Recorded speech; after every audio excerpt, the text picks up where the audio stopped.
think I had sold work, like art pieces before this, but my first public commission came via a grant, and it was, there was this woman in this town that I lived in that had seen me display my work at this community center. I used to work at this music venue, and I would show my work there a lot, just to the community. Made a lot of friends that way through showing with other artists. And this woman, her name's Judy Kennedy. She's just a force to be reckoned with, and she came out of nowhere and started emailing me, like, I've seen your work, I think you should apply for this grant, and she would email me links to things.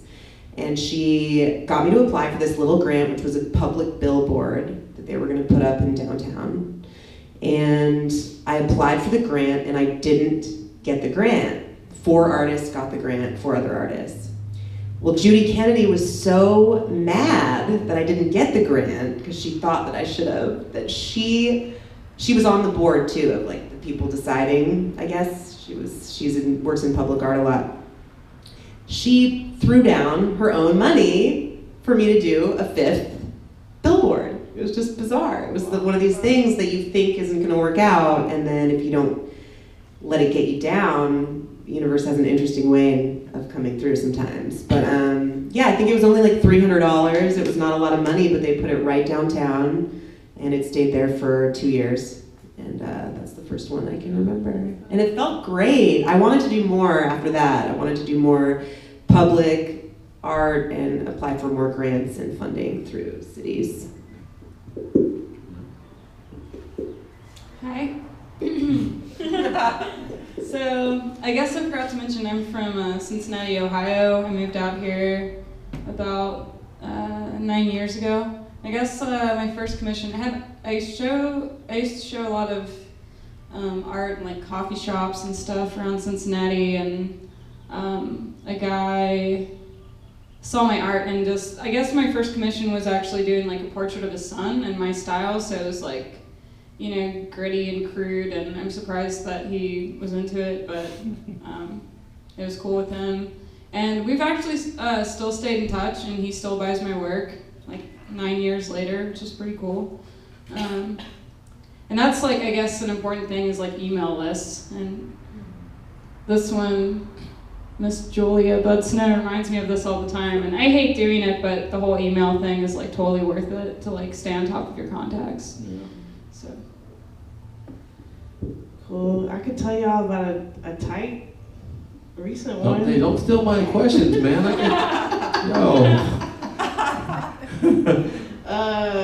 Recently I got to do. Wait, whoa. Wait. Whoa. Oh, shit. Okay. That's a question I'm gonna ask later. Oh, my. That's what I'm saying. Don't steal my questions. Oh, shit. What do you remember one of your first commissions? That feeling when you first got cash for any of your work? You're not obligated to answer. I kind of can't remember the first one. We'll get back to you on that one. They've been doing it for so long, just killing the game. It's just like, I don't even remember that stuff, y'all.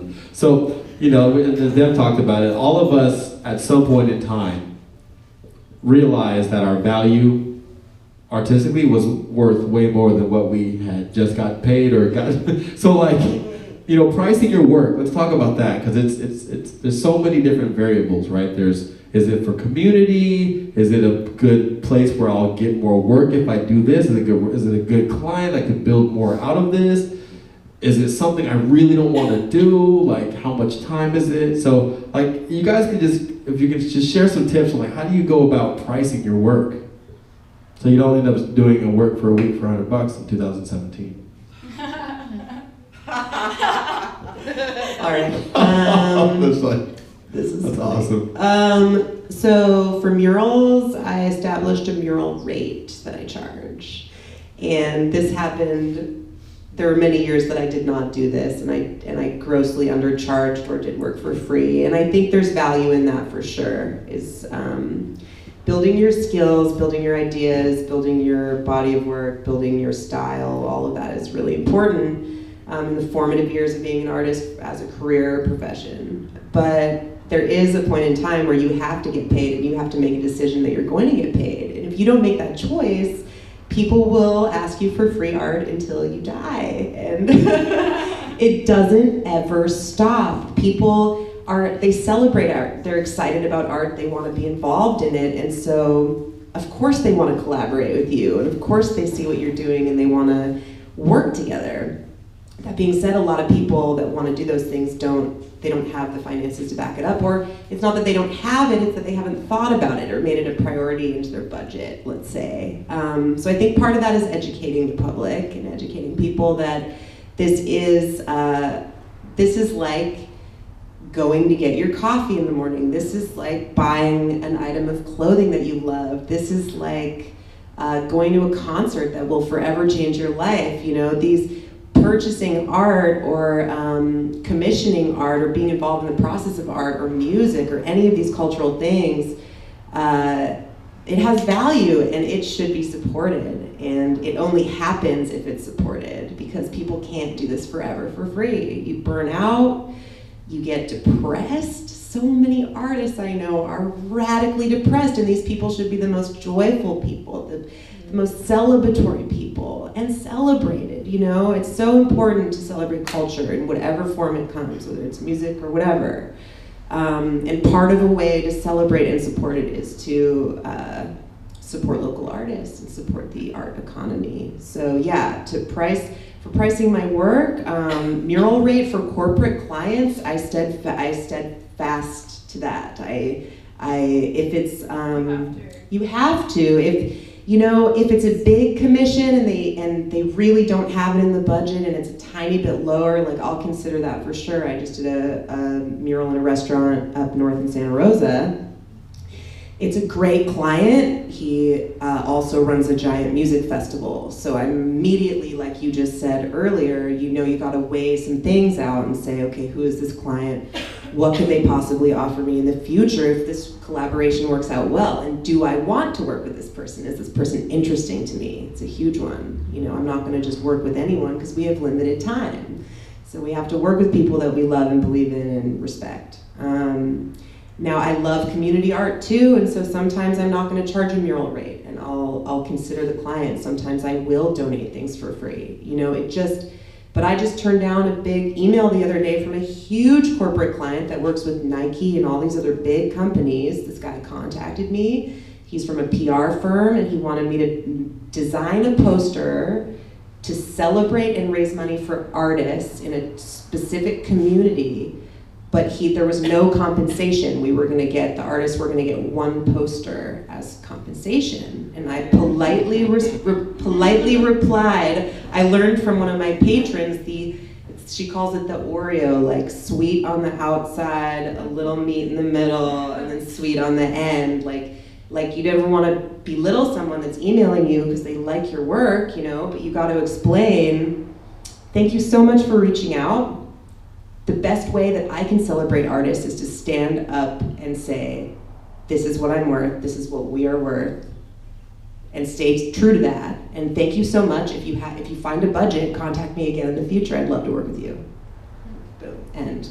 And then for painting, sorry this is such a long-winded answer, but for paintings and drawings, I think value over time is something really interesting to me that I'm still learning about, and we will always learn about it as we go forward as artists. But obviously the more you work, the more work that gets out into collections, the higher value, like the value of your art raises. And I don't have a manager or a gallery telling me what my price points are. I kind of navigate it based on who I'm showing next to, what kind of galleries I'm showing in, what their price points are. So, and then also I just want to add for commissions, I've started taking 50% up front before I do any design work. No design work, even drawings.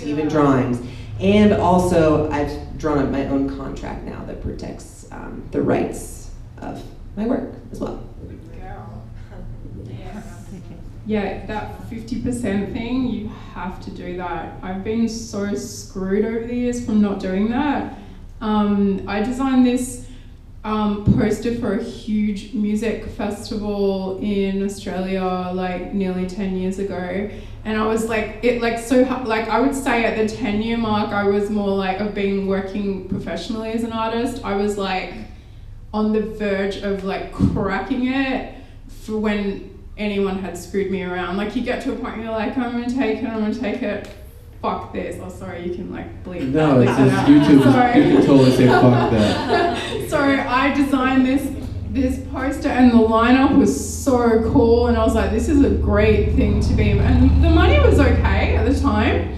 And then all of a sudden the guy that employed me like went bankrupt and I didn't have he ended up owing me $2,500, which is quite, you know, like they'd paid me some of, you know, after I'd done a certain amount, but I should have done like the halfway thing, not given them the files. So I'd become so trusting in these people because they were so nice. Then he went bankrupt and I tried to get that money for so long until he was like, I've gone bankrupt. So at that point there's nothing you can do. But because the lineup was so cool, like even like Wolf Mother was headlining and then there were all these other really cool bands. It was like a big thing in Australia and I was so excited to be a part of it. And then I ended up just like losing so much time and money from it. And that was, for me, it was like, it sucked, but I almost needed to have that to be like, I'm not gonna let this happen again. And since then it's been like 50%, and then you can lose the other 50% because you still get screwed around, but at the end of the day, you've got the 50%.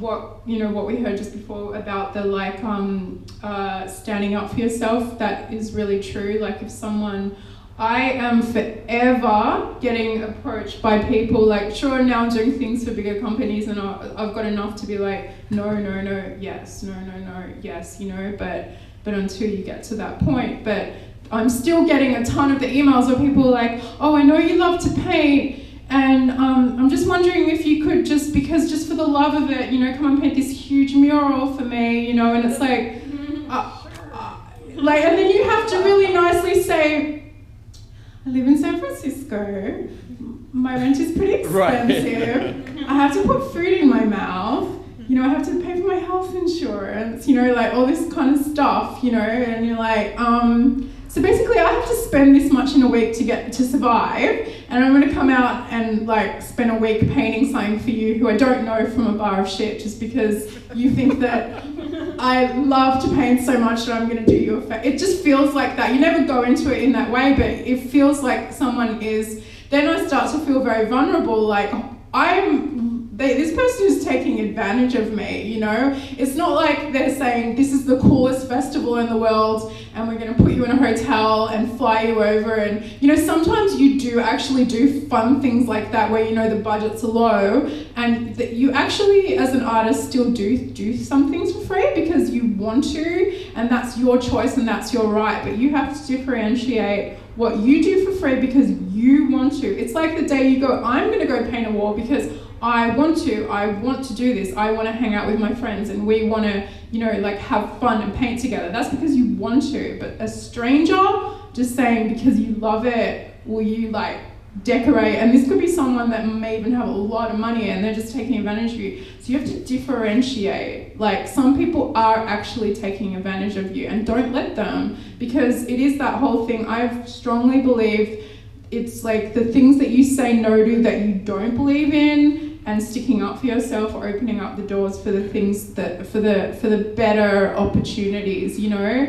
And you know, and there is nothing wrong with giving things away. I give so much stuff away because it's my personality. I give presents to my friends, I make art for my friends, I make art when I want to. But the other thing is when your friends are like, oh, I know you do art, could you know, design my wedding invitation? And then they want you to do a million things. It's just like you also have to learn how to say to friends, you also have to learn how to say this is hugely important, because that's another thing that we've all experienced. Your friends will think, oh, she's arty, she'll make this for me. It's gonna take her a week, but she's gonna love it, you know? She's gonna love drawing a portrait of me and my boyfriend in the Bahamas, you know? It's like, pay me.